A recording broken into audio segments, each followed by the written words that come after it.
तो hello guys, तो मैं आज आपको कॉमन आइसोलेट के सवाल कराऊंगी। तो कॉमन आइसोलेट भी दो तरह के होते हैं, पीसीआई और एसीआई। तो मैं आपको सबसे पहले एसीआई वाले सवाल कराऊंगी, है ना, एंटीरियर कॉमन आइसोलेट्स वाले। तो फर्स्ट क्वेश्चन हमारा हो गया ज्योग्राफी एटलस अप टू 1945। तो ज्योग्राफी एटलस जो है, तो ज्योग्राफी की जो मेन क्लास हो गई यू हो गई, है ना।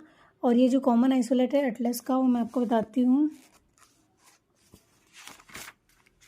एटलस का जो है एफ लगता है ना, तो हम यहाँ लगा देंगे यू एफ।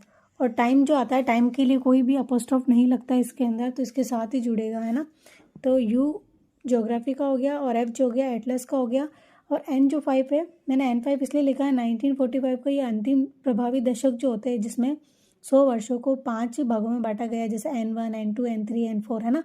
तो 1945 जो है N5 के अंदर आता है, इसलिए हमने N5 लगाया है, ठीक है। उसके बाद हमारा नेक्स्ट सवाल है हिंदी डिक्शनरी। तो हिंदी जो डिक्शनरी है, इसके लिए हमको लिंग्विस्टिक की जो मेन क्लास है लिंग्विस्टिक की, उसका हम जो सिंबल है मेन क्लास पी लगाएंगे, है ना। क्योंकि ये डिक्शनरी लैंग्वेजेस से जो भी लैंग्वेजेस आएगी वो लिंग्विस्टिक से आएगी, और लिटरेचर में पोएम, पोइट्री, ड्रामा इससे रिलेटेड आता है तो हम ओ लगाते हैं। और डिक्शनरी से रिलेटेड वर्ड आएंगे तो हम पी किसके अंदर लगाएंगे, लिंग्विस्टिक का पी लगाएंगे। और हिंदी का जो नंबर है हम आइसोलेट के अंदर देखिए, हमारा आइसोलेट चैप्टर नंबर 5 है, लैंग्वेज आइसोलेट का पेज है ना। इसके अंदर हमको हिंदी का नंबर देखना है। 152 नंबर किसका हो गया, हिंदी का हो गया। तो हम पी लिंग्विस्टिक का लगाएंगे। उसके बाद 152 नंबर हमने किसका लगाया, हिंदी का लगा दिया। उसके बाद कॉलन लगा के 4 जो नंबर आता है डिक्शनरी के लिए मीनिंग का लगाते हैं ना। डिक्शनरी के लिए अब जब भी सवाल सॉल्व करेंगे तो 4 नंबर जोड़ के ही डिक्शनरी का सिंबल लगाएंगे कॉलन करके।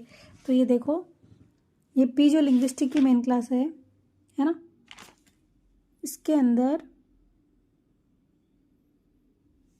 अंदर ये 4 नंबर पे मीनिंग दे रखी है ना। तो ये डिक्शनरी के लिए यूज़ होता है, तो हम कॉलन करके, ये एनर्जी पार्ट के अंदर आ रहा है ना 4 नंबर, तो कॉलन 4 के जो है, कॉलन 4 मीनिंग का जोड़ेंगे डिक्शनरी के लिए, और के जो है डिक्शनरी का सिंबल है, वो मैं आपको कॉमन आइसोलेट में बता देती हूँ।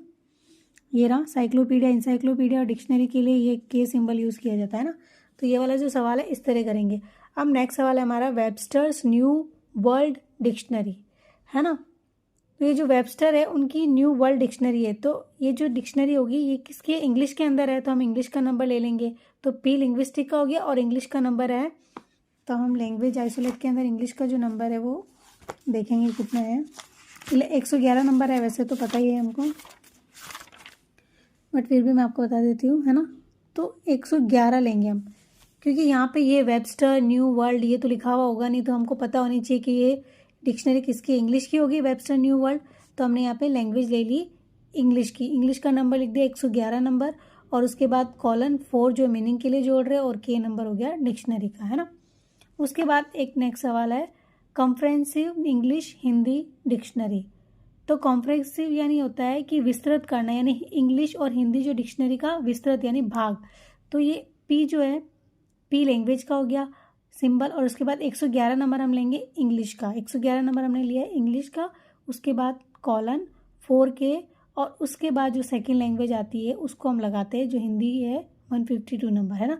इस तरह के सवाल भी आते हैं जिसके अंदर 2 लैंग्वेजेस एक साथ होती है। तो हम ऐसे करेंगे, सबसे पहले जो भी आपको लैंग्वेज है, इंग्लिश है या हिंदी का, उसका नंबर लिखेंगे। उसके बाद कॉलन 4 के मीनिंग और डिक्शनरी का जोड़ेंगे। उसके बाद नेक्स्ट वाली जो है हमारी नेक्स्ट जो होती है, फिर हिंदी लैंग्वेज के नंबर जोड़ देते हैं अपन, है ना। तो फिर हमारा नेक्स्ट सवाल है dictionary of sociological term in Hindi.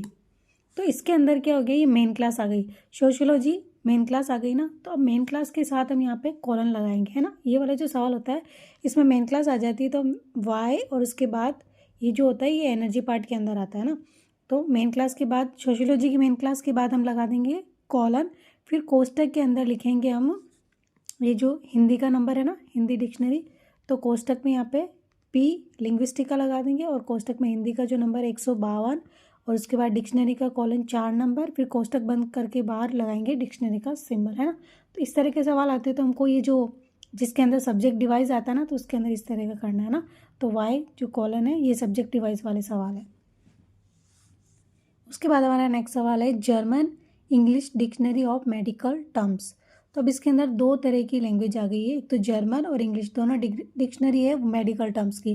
तो यहाँ पे मेडिकल यानी मेडिसिन मेन क्लास है, तो हम यहाँ पे लगाएंगे एल मेडिसिन का, फिर कॉलन, फिर P लिंग्विस्टिक का हो गया और 111 नंबर हो गया हमारा इंग्लिश का। उसके बाद वापस से कोलन 4 और कोष्टक बंद करने के बाद डिक्शनरी का सिंबल लगाएंगे और उसके बाद हम जर्मन का नंबर है जो 113 लगाएंगे, है ना। एक बार मैं आपको इंग्लिश जो लैंग्वेज आइसोलेट है उसके अंदर आपको नंबर बता देती हूँ। तो ये जर्मन का नंबर ये रहा 113 और इंग्लिश का 111 है ना। तो P लिंग्विस्टिक सिंबल हो गया 111, कोलन 4 मीनिंग का जोड़ा, फिर कोष्टक बंद डिक्शनरी का के लगाया, फिर 113 जो नंबर है वो जर्मन का लगाया, है ना। तो ये इस तरह से हमको करना है ना, तो ये आप ध्यान रखें। फिर हमारा नेक्स्ट सवाल जो है, ये नेक्स्ट सवाल है पीरियडिकल्स का, है ना। पीरियडिकल्स जो है ना कॉमन आइसोलेट में M जर्नल का, उसका सवाल है टाइम्स ऑफ इंडिया, फिर कोष्टक में लिखा हुआ है पब्लिश्ड फ्रॉम बॉम्बे फ्रॉम 1876।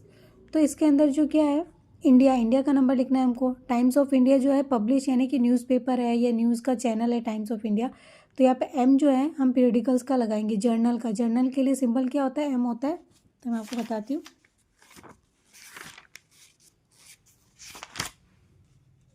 ये M जो है जर्नल और पीरियडिकल्स का होता है, तो हम यहाँ पे लगाएंगे M और उसके बाद इंडिया का 44 लगा देंगे ना, M44। और उसके बाद ये जो सन है इसके लिए कॉमा लगा देंगे। उसके बाद सन जो है 76 है, 1876 किसके अंदर आता है, M के अंदर आता है 1800 से 1899, तो हम लिखेंगे M76। उसके बाद हमारा नेक्स्ट सवाल है conference of Indian mechanical engineer held in Delhi in 1978। तो कॉमन आइसोलेट में जो है कॉन्फ्रेंस का नंबर हमको यहाँ पे सिंबल जो है P दे रखा है ना, कॉन्फ्रेंस का हमको P लगाना है, लेकिन हम मैकेनिकल इंजीनियरिंग का नंबर देख लेंगे पहले मेन क्लास में।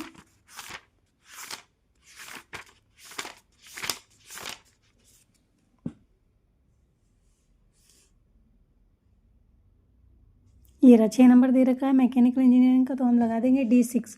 तो ये हमने यहाँ पे लगा दिया D6। उसके बाद हम यहाँ पे लगाएंगे कॉन्फ्रेंस का P और उसके बाद हम यहाँ पे इंडिया का जो है 44 नंबर लगा देंगे ना, इंडिया का। तो यहाँ पे दिल्ली जो लिख रखा है ना, हम दिल्ली का नंबर नहीं लिखेंगे क्योंकि कॉन्फ्रेंस के अंदर ही अगर लंदन, दिल्ली, मुंबई आ जाता है तो वो कॉन्फ्रेंस के अंदर ही उसका सिंबल P लिख सकते हैं अपन, दिल्ली का नंबर नहीं लिखना है ना। तो D6 मैकेनिकल इंजीनियरिंग का हो गया, P कॉन्फ्रेंस का हो गया और इंडिया की में हो रही है तो इंडिया के लिए 44 लगाएंगे। उसके बाद जो टाइम है 1978 है, तो इसके लिए हम लगाएंगे 78 किसके अंदर आएगा, 1978 N के अंदर आएगा ना, तो हम लिख देंगे N78। उसके बाद हमारा नेक्स्ट सवाल है history of mathematic in India up to 1965। तो यहाँ पे हम देखेंगे मैथमेटिक्स की मेन क्लास क्या होती है, B होती है। तो हम यहाँ पे V जो हिस्ट्री के लिए दे रखा है ना, V कॉमन आइसोलेट का सिंबल V है हिस्ट्री का, सॉरी। तो यहाँ पे V के बाद क्या आएगा, स्पेस और फिर डॉट, टाइम आएगा, डॉट लगेगा टाइम के लिए, है ना।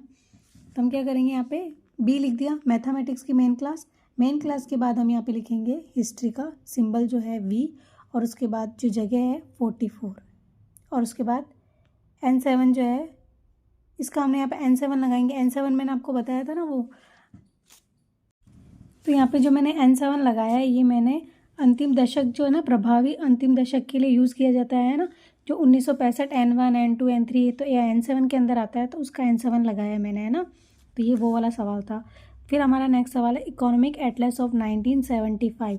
तो ये वाला जो सवाल है आप मुझे कमेंट में करके बताएं। ये जो सवाल है सेम ऐसा ही होगा जैसा मैंने फर्स्ट क्वेश्चन कराया ना, ज्योग्राफी एटलस अप टू 1945।